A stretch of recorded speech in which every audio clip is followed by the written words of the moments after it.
Hi guys, എല്ലാവർക്കും പുതിയൊരു വീഡിയോയിലേക്ക് സ്വാഗതം. അപ്പോൾ ഗോവ ട്രിപ്പിൻ്റെ സെക്കൻഡ് ഡേ ആയ ഇന്ന് നമ്മൾ മോർണിംഗ് ഒരു ബ്രേക്ക്ഫാസ്റ്റ് കഴിക്കാൻ വേണ്ടി വന്നതാണ്. അപ്പോൾ ഗൂഗിളിലൊക്കെ ഒരുപാട് റിവ്യൂസ് ഉള്ള ഒരു കഫേയിലാണ് നമ്മൾ വന്നിട്ടുള്ളത്. കാരവേല കഫേ എന്നാണ് കേട്ടോ ഇതിൻ്റെ പേര്. അപ്പോൾ ഗൂഗിളിലൊക്കെ സെർച്ച് ചെയ്ത് നോക്കിയാൽ കിട്ടുന്നതാണ്. അപ്പോൾ ക്യാൻഡിലിമിൻ്റെ അടുത്ത് തന്നെയാണ് ഈ ഒരു കഫേ വരുന്നത്. അപ്പോൾ നമുക്ക് മോർണിംഗ് ഒരു ഇംഗ്ലീഷ് ബ്രേക്ക്ഫാസ്റ്റ് കഴിക്കണമെന്നുള്ളൊരു ലക്ഷ്യത്തോടു കൂടിയാണ് നമ്മളിവിടെ വന്നിട്ടുണ്ടായിരുന്നത്. മെയിനായിട്ടും പാൻ കേക്ക്സ് കഴിക്കണമെന്ന് ഭയങ്കര ഒരു ആഗ്രഹം ഉണ്ടായിരുന്നു. അപ്പോൾ കീർത്തിക്ക് പാൻ കേക്ക്സിൻ്റെ ഭയങ്കര ഒരു ഫാനാണ്. അപ്പോൾ ആൾക്ക് പാൻ കേക്ക്സ് കഴിക്കാൻ വേണ്ടിയിട്ടാണ് നമ്മൾ ഇവിടെ എത്തിയിട്ടുണ്ടായിരുന്നത് കേട്ടോ. അപ്പോൾ നല്ല അടിപൊളി പാൻ കേക്ക്സ് ആയിരുന്നു, എനിക്ക് ഭയങ്കരമായിട്ട് ഇഷ്ടപ്പെട്ടു. അപ്പോൾ ഗോവയിൽ നിന്ന് കഴിച്ച ഫുഡിൽ എനിക്ക് ഏറ്റവും ഇഷ്ടപ്പെട്ടത് ഈ ഒരു പാൻ കേക്ക് ആയിരുന്നു കേട്ടോ.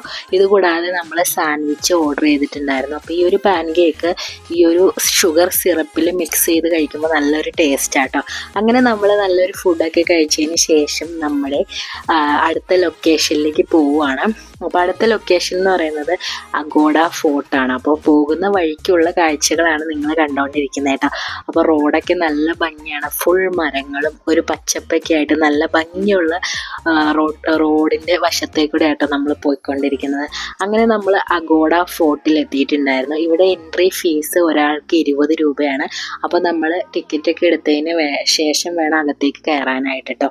അപ്പോൾ അകത്ത് കയറിയപ്പോൾ നമ്മൾ എത്തിയപ്പോൾ ഉച്ചയായിട്ടുണ്ടായിരുന്നു, നല്ല വെയിലായിരുന്നു.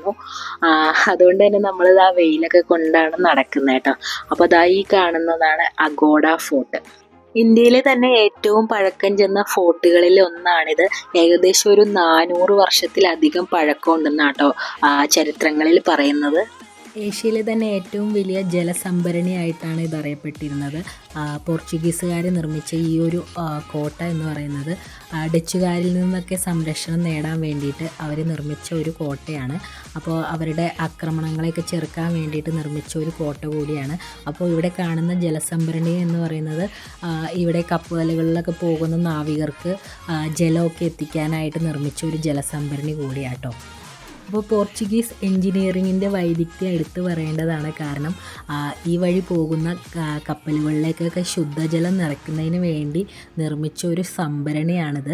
അപ്പോൾ ഇത് കാണുമ്പോൾ തന്നെ നമുക്ക് ശരിക്കും അത്ഭുതം തോന്നും. കാരണം അത്രയധികം ഒരു ഫോർട്ടും അതിന് സമീപത്തായിട്ട് ഈ ഒരു ജലസംഭരണിയൊക്കെ ചേർന്നിട്ടാണ് നിർമ്മിച്ചിരിക്കുന്നത്. ഇതിന് സമീപത്തായിട്ട് തന്നെ പോർച്ചുഗീസുകാർ ആക്രമണങ്ങളിൽ നിന്ന് ചെറുക്കാൻ വേണ്ടിയിട്ടുള്ള ആയുധങ്ങളൊക്കെ സൂക്ഷിച്ചിരുന്ന സ്ഥലവും.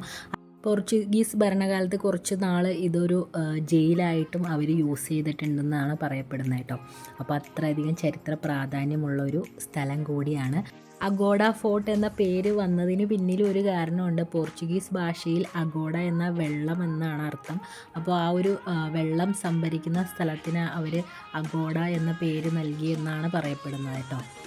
ഈ ഒരു ഫോർട്ടിന് സമീപത്തായിട്ട് കാണുന്ന ഈ ഒരു വലിയ 4 നിലകളിലായിട്ടുള്ളതാണ് ഇവിടുത്തെ ലൈറ്റ് ഹൗസ് കേട്ടോ. അപ്പോൾ നമ്മൾ വന്നിട്ടുണ്ടായിരുന്നത് ഉച്ച സമയത്താണ്, നല്ല വെയിലുള്ള ടൈമാണ്. എന്നിട്ട് പോലും ഒരുപാട് ആൾക്കാർ ഗോവയിലെ ഈ ഒരു അഗോഡ ഫോർട്ട് കാണാനായിട്ട് എത്തി എന്നുള്ളതാണ് വളരെ അത്ഭുതകരമായിട്ടുള്ളൊരു കാര്യം കേട്ടോ. കാരണം ഗോവയിൽ വന്നു കഴിഞ്ഞാൽ ഒരിക്കലും മിസ് ചെയ്യാൻ പാടില്ലാത്ത ഒരു സ്ഥലത്തിലൊന്നാണ് അഗോഡ ഫോർട്ട്. കാരണം ഒരുപാട് ചരിത്ര പ്രാധാന്യമുള്ളൊരു സ്ഥലമാണ്. അപ്പോൾ ഇവിടെ വന്നു കഴിഞ്ഞാൽ അഗോഡ ഫോർട്ടിൻ്റെ ഭാഗങ്ങളും അതുപോലെ തന്നെ അഗോഡ ജയിലിൻ്റെ ഭാഗവും ജലസംഭരണിയും അതുപോലെ തന്നെ 4 നിലകളിലുള്ള ഈ ഒരു ലൈറ്റ് ഹൗസുമാണ് പ്രധാനമായിട്ടും നമുക്ക് കാണാനുള്ള കാഴ്ചകൾ കേട്ടോ. അപ്പോൾ കുറേ സ്ഥലത്തായിട്ടാണ് ഇങ്ങനെ വ്യാപിച്ച് കിടക്കുകയാണ്. പിന്നെ എടുത്തു പറയേണ്ട ഒരു കാര്യം എന്തെന്നാൽ പോർച്ചുഗീസ് ഭരണാധികാലത്ത് ഈ ഒരു കോട്ട മാത്രം ഡച്ചുകാരൊന്നും ആക്രമിച്ചിട്ടില്ല എന്നുള്ളതും ഒരു എന്താ പറയുക, ഒരു അത്ഭുതപ്പെടുത്തുന്ന കാര്യമാണല്ലേ. കാരണം ഈ ഒരു ഫോർട്ടും അതിൻ്റെ ഒരു പണികളൊക്കെ ആവാം അതിനുള്ള പ്രധാന കാരണം. അപ്പോൾ അങ്ങനെ ഇപ്പോഴും ഏകദേശം 400 വർഷമായിട്ടും ഇപ്പോഴും വളരെ നല്ല രീതിയിൽ സംരക്ഷിച്ചു പോരുന്ന ഒരു ഫോർട്ടാണ്. അപ്പോൾ ഈ ഒരു ഫോർട്ടിൻ്റെ കാഴ്ചകളൊക്കെ കണ്ടിട്ട് ഇറങ്ങുമ്പോൾ ഇവിടെ അതിൻ്റെ കുറച്ച് ഫോട്ടോസും എല്ലാം വെച്ചിട്ടുണ്ട്. നമുക്ക് അതിൻ്റെ ഒരു ഹിസ്റ്ററിയൊക്കെ ഇവിടെ നിന്ന് അറിയാൻ പറ്റുന്നതാണ് കേട്ടോ. പിന്നെ ഇതിനകത്ത് കാണുന്ന ആ ഒരു ജയിലിൻ്റെ ഭാഗങ്ങളെല്ലാം നമുക്ക് കാണാൻ കഴിയും. അപ്പോൾ ഇങ്ങനെ ഫുൾ ഏകദേശം ഒരു 2 മണിക്കൂറിൽ കൂടുതൽ നമുക്ക് ഈ ഒരു സ്ഥലത്ത് നമുക്ക് സ്പെൻഡ് ചെയ്യാനായിട്ട് സാധിക്കും കേട്ടോ. കാരണം അത്രയധികം കാര്യങ്ങൾ നമുക്കിവിടെ കാണാനൊക്കെ ഉണ്ട്. അപ്പോൾ നമ്മളങ്ങനെ ഇവിടുത്തെ മനോഹരമായിട്ടുള്ള കാഴ്ചകളൊക്കെ കണ്ടിട്ട് ഇറങ്ങുവാണ്. പിന്നെ എടുത്തു പറയേണ്ട ഒരു കാര്യമെന്ന് വെച്ചാൽ ഈ ഒരു ഫോർട്ടിന് സമീപത്ത് തന്നെയായിട്ടാണ് ഒരു നദി വരുന്നത്, മണ്ടോവി നദി എന്ന് പറയുന്നത്. അപ്പോൾ ഈ ഒരു നദിയും കടലും ചേരുന്ന ഭാഗത്തായിട്ടാണ് ഈ ഒരു ഫോർട്ട് നിർമ്മിച്ചിരിക്കുന്നത്. അപ്പോൾ ആ ഒരു നദിയിൽ നിന്നുള്ള ജലമാണ് ഇവർ ജലസംഭരണിയിൽ ശുദ്ധജലമായിട്ട് യൂസ് ചെയ്തിരുന്നെന്നാണ് പറയപ്പെടുന്നത് കേട്ടോ. അപ്പോൾ അങ്ങനെയാണ് ഈ ഒരു ഫോർട്ടിൻ്റെ ചരിത്രങ്ങൾ. അപ്പോൾ ഈ ഒരു സ്ഥലത്ത് വരുമ്പോൾ നമ്മൾ ജസ്റ്റ് ആ ഒരു സ്ഥലത്തെ പറ്റിയിട്ടുള്ള കുറച്ച് വിവരങ്ങളും ഉൾപ്പെടുത്തിയെന്നേ ഉള്ളൂ. അപ്പോൾ അങ്ങനെ നല്ല വെയിലായതിനാൽ നമ്മൾ ഇങ്ങനെ കുടയൊക്കെ യൂസ് ചെയ്തിട്ടാണ് നടക്കുന്നത്. കാരണം അത്രയധികം വെയിലാണ്. അപ്പോൾ ഗോവയിൽ ഇപ്പോൾ മൺസൂൺ സീസൺ ആണെങ്കിലും ഇവിടെ മൺസൂണൊന്നും സ്റ്റാർട്ട് ചെയ്തിട്ടില്ല, നല്ല വെയിൽ തന്നെയാണ്. അപ്പോൾ ഇതൊക്കെയാണ് ജയിലിൻ്റെ കുറച്ച് ഭാഗങ്ങൾ കേട്ടോ. അപ്പോൾ ഇവിടെ വന്നു കഴിയുമ്പോൾ ഇതുപോലത്തെ കാഴ്ചകളൊക്കെ നമുക്ക് കാണാനായിട്ട് സാധിക്കും. പിന്നെ ഈ കാണുന്നതാണ് ഇവിടുത്തെ ഈ ഒരു ജലസംഭരണി. അപ്പോൾ അത് കാണാൻ വേണ്ടിയിട്ടും ഒരുപാട് പേര് ഇവിടെയൊക്കെ നിൽക്കുന്നുണ്ട്. അപ്പോൾ അങ്ങനെ നമ്മളിതാ ഈ ഒരു കാഴ്ചകളൊക്കെ കണ്ടിട്ട് പുറത്തേക്ക് ഇറങ്ങുവാണ്. അപ്പോൾ പുറത്തേക്ക് ഇറങ്ങിയപ്പോഴും ഇങ്ങനെ ഈ ഒരു കല്ലുകൾ വെച്ചിട്ട് നിർമ്മിച്ചിരിക്കുന്ന ഇവരുടെ ആ ഒരു ആർക്കിടെക്ചർ അത് കാണാനായിട്ട് തന്നെ എന്ത് ഭംഗിയാണ്. അത്രയും വർഷങ്ങൾക്ക് മുൻപ് നിർമ്മിച്ച ഒരു നിർമ്മിതിയാണ്. പക്ഷേ കണ്ടിരിക്കാനും നല്ല ഭംഗിയാണ്. ഇതിന് സമീപത്തായിട്ട് ഇതുപോലെ കുറേ മരങ്ങളൊക്കെ വെച്ചിട്ട് നല്ലൊരു ഭംഗിയുള്ള സ്ഥലം തന്നെയാണ് കേട്ടോ. അങ്ങനെ നമ്മൾ ഈ ഒരു അഗോഡ ഫോർട്ടിൽ നിന്ന് ഇറങ്ങുവാണ്. അപ്പോൾ നമ്മൾ പോകുന്ന ലൊക്കേഷൻസ് എല്ലാം നമ്മുടെ ക്യാൻഡിലിം, നമ്മൾ സ്റ്റേ ചെയ്ത ക്യാൻഡിലിമിൻ്റെ അടുത്ത് തന്നെയായിട്ടാണ്. അപ്പോൾ ഈ ഒരു ഫോർട്ടിൽ വരുന്നവർക്കൊക്കെ വിസിറ്റ് ചെയ്യാൻ പറ്റുന്ന ഒരു നൈസ് ബീച്ചാണ് ബാഗ ബീച്ച്. അപ്പോൾ ഞങ്ങൾ ഇറങ്ങിയപ്പോൾ നല്ല വെയിലൊക്കെ ആയതുകൊണ്ട് പിന്നെ നമ്മൾ ബീച്ചിലേക്ക് പോയിട്ടുണ്ടായിരുന്നില്ല. പക്ഷേ ഇതിന് സമീപത്ത് തന്നെ ആയിട്ടാണ് ഈ ഒരു ബാഗ ബീച്ച് വരുന്നത് കേട്ടോ. അപ്പോൾ കുറച്ച് ഡിസ്റ്റൻസ് മാത്രമേ ഉള്ളൂ.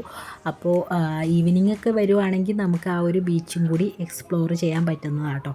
അപ്പോൾ അങ്ങനെ നമ്മൾ ഫോർട്ടൊക്കെ കണ്ട് മടങ്ങിയതിന് ശേഷം നമ്മുടെ അടുത്ത ലക്ഷ്യമെന്ന് വെച്ചാൽ ഉച്ചയ്ക്ക് ഫുഡ് കഴിക്കൽ തന്നെയാണ്. അപ്പോൾ നമ്മൾ ഒരുപാട് റെസ്റ്റോറൻറ്റ്സ് ഒക്കെ നോക്കിയിട്ട് കുറേ നേരം ഇങ്ങനെ നടന്നിട്ടുണ്ടായിരുന്നു. അപ്പോൾ നമ്മൾ ഗോവയിലെ ഈ ഒരു സ്ട്രീറ്റ്സിലേക്ക് പോയിട്ടുണ്ടായിരുന്നു കേട്ടോ. അപ്പോൾ ഇവിടെ കുറേ ഷോപ്പിങ്ങിന് പറ്റിയ ഒരുപാട് ഏരിയാസ് ഉണ്ട്. ഈ ഒരു ക്യാൻഡിലിം ഭാഗത്തായിട്ടാണ് ഈ ഒരു ഷോപ്പിംഗ് ഏരിയാസൊക്കെ വരുന്നത്. അപ്പോൾ നമ്മളിവിടെ കുറച്ച് സൂപ്പർ മാർക്കറ്റിലൊക്കെ കയറിയിട്ടുണ്ടായിരുന്നു, കുറച്ച് ചെറിയ ഷോപ്പിങ്ങൊക്കെ ചെയ്തിട്ടുണ്ടായിരുന്നു. അപ്പോൾ പോകുന്ന വഴിക്ക് തന്നെ നമ്മൾ ഈ ഒരു പാനിപ്പൂരിയുടെ ഒരു ഷോപ്പ് കണ്ടിട്ടുണ്ടായിരുന്നു. അങ്ങനെ നമ്മൾ അവിടെ കയറി പാനിപ്പൂരിയൊക്കെ കഴിച്ചിട്ടാണ് തിരിച്ച് പോയിട്ടുണ്ടായിരുന്നത് കേട്ടോ. അതിന് ശേഷം നമ്മൾ ഉച്ചക്കത്തെ ലഞ്ച് കഴിക്കാൻ വേണ്ടിയിട്ട് വന്നിട്ടുണ്ടായിരുന്നത് വിനായക് ഹോട്ടലിലാണ്. അപ്പോൾ ഈ ഒരു ഹോട്ടലിൻ്റെ പ്രത്യേകത എന്താണെന്ന് വെച്ചാൽ ഇവിടെ നമുക്ക് ഓതൻറ്റിക് ഗോവൻ സ്റ്റൈല് താലി മീൽസ് കിട്ടും കേട്ടോ. അപ്പോൾ അത് കഴിക്കാൻ വേണ്ടിയാണ് നമ്മൾ ഈ ഒരു വിനായക് ഹോട്ടലിൽ വന്നിട്ടുണ്ടായിരുന്നത്. ഇതുകൂടാതെ ഗോവയിൽ തനതായിട്ടുള്ള 2 ഡെസേർട്ടുകളുണ്ട്. അപ്പോൾ അതും ഞങ്ങൾ ട്രൈ ചെയ്തിട്ടുണ്ടായിരുന്നു. ഒന്ന് വരുന്നത് ബെബിൻക എന്ന് പറഞ്ഞൊരു ഡെസേർട്ടാണ്.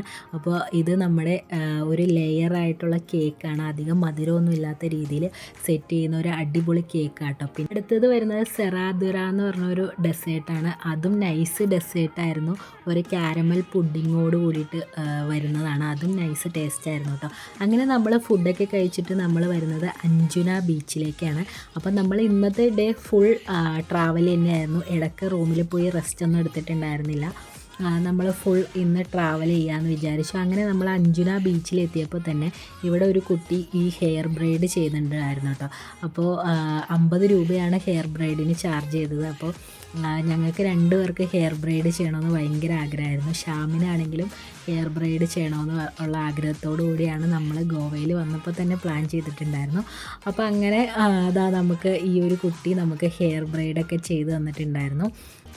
അപ്പോൾ എന്താ പറയുക, നല്ല നൈസായിട്ട് നമ്മുടെ ഡ്രസ്സിന് ചേരുന്ന കളറിലൊക്കെ തന്നെയാണ് ചെയ്ത് തന്നിട്ടുണ്ടായിരുന്നത്. അപ്പോൾ ഷാമിനാണെങ്കിലും ഡ്രസ്സിന് മാച്ചായിട്ടുള്ള രീതിയിൽ തന്നെയാണ് ഹെയർ ബ്രെയ്ഡ് ചെയ്ത് തന്നിട്ടുണ്ടായിരുന്നത് കേട്ടോ. അപ്പോൾ അങ്ങനെ നമ്മൾ ഹെയർ ബ്രെയ്ഡൊക്കെ ചെയ്തതിന് ശേഷം ഈവനിങ് ആയപ്പോൾ ഒന്ന് ബീച്ചിലേക്ക് ഇറങ്ങിയിട്ടുണ്ടായിരുന്നു. അപ്പോൾ അഞ്ജുന ബീച്ചിൽ ഈവനിങ് ഫ്ലീ മാർക്കറ്റൊക്കെ ഉണ്ടാവുമെന്ന് വിചാരിച്ചിട്ടാണ് നമ്മൾ വന്നത്. പക്ഷേ കുറച്ച് ഷോപ്സ് മാത്രമേ ഉണ്ടായിരുന്നുള്ളൂ.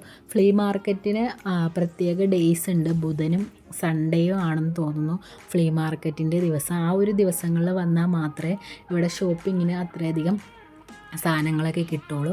അല്ലാത്ത ദിവസങ്ങളിൽ വരുമ്പോൾ 2-3 കടകൾ മാത്രമേ ഉണ്ടാവുള്ളൂ കേട്ടോ. അപ്പോൾ നമ്മൾ ഷോപ്പ് ചെയ്യാമെന്ന് വിചാരിച്ചിട്ടാണ് വന്നത്. പക്ഷേ ഇവിടെ വന്നപ്പോൾ അധികം ഷോപ്സ് ഒന്നും ഇല്ലാത്തതുകൊണ്ട് നമ്മൾ കുറച്ച് ഡിസപ്പോയിൻറ്റഡ് ആയിട്ടുണ്ടായിരുന്നു. പിന്നെ നമ്മൾ ഓഫ് കോഴ്സ് ബീച്ച് എൻജോയ് ചെയ്യണമെന്നുള്ളൊരു മൈൻഡിൽ ശ്യാമാണ് ഇവിടെ ഏറ്റവും കൂടുതൽ എൻജോയ് ചെയ്തത്. അപ്പോൾ ബീച്ചിൽ ഇറങ്ങി കുറേ നേരം ടൈം സ്പെൻഡ് ചെയ്തിട്ടുണ്ടായിരുന്നു.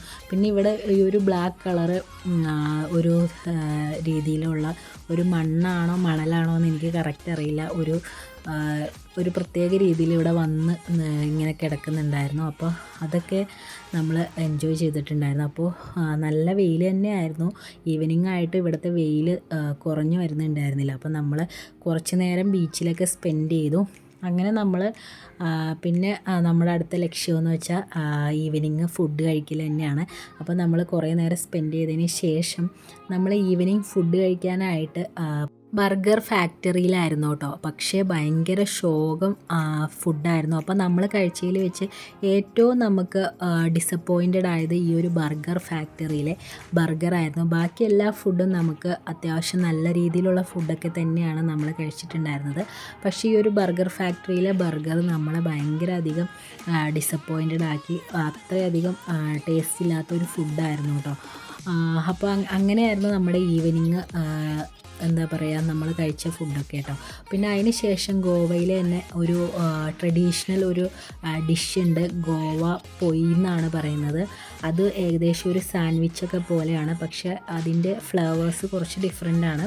ഒരു ബ്രെഡിൽ ഉണ്ടാക്കിയെടുക്കുന്നതാണ് ഗോവ പൊയി എന്ന് പറഞ്ഞ ഒരു ഡിഷും കൂടി നമ്മൾ കഴിച്ചിട്ടുണ്ടായിരുന്നു. അപ്പോൾ അങ്ങനെയാണ് നമ്മുടെ സെക്കൻഡ് ഡേ നമ്മൾ സ്പെൻഡ് ചെയ്തിട്ടുണ്ടായിരുന്നത്. അപ്പോൾ ഇത്രയേ ഉള്ളൂ നമ്മുടെ സെക്കൻഡ് ഡേയിലെ വിശേഷങ്ങൾ. അപ്പോൾ നമ്മൾ സെക്കൻഡ് ഡേ മെയിനായിട്ട് ഫോക്കസ് ചെയ്തത് അഗോഡ ഫോർട്ടും അഞ്ജുന ബീച്ചുമാണ്. പിന്നെ നമ്മൾ കുറച്ച് ഷോപ്പിംഗ് ഒക്കെ ആയിട്ടാണ് സെക്കൻഡ് ഡേ സ്പെൻഡ് ചെയ്തിട്ടുണ്ടായിരുന്നത്. അപ്പോൾ ബാക്കി വിശേഷങ്ങളെല്ലാം നെക്സ്റ്റ് വീഡിയോയിൽ. അപ്പോൾ ഈ ഒരു വീഡിയോ നിങ്ങൾക്ക് എല്ലാവർക്കും ഇഷ്ടപ്പെട്ടു എന്ന് വിശ്വസിക്കുകയാണ്. അപ്പോൾ വീഡിയോ ഇഷ്ടപ്പെട്ട എല്ലാവരും ലൈക്ക് ചെയ്യാനും സബ്സ്ക്രൈബ് ചെയ്യാനും മറക്കല്ലേ.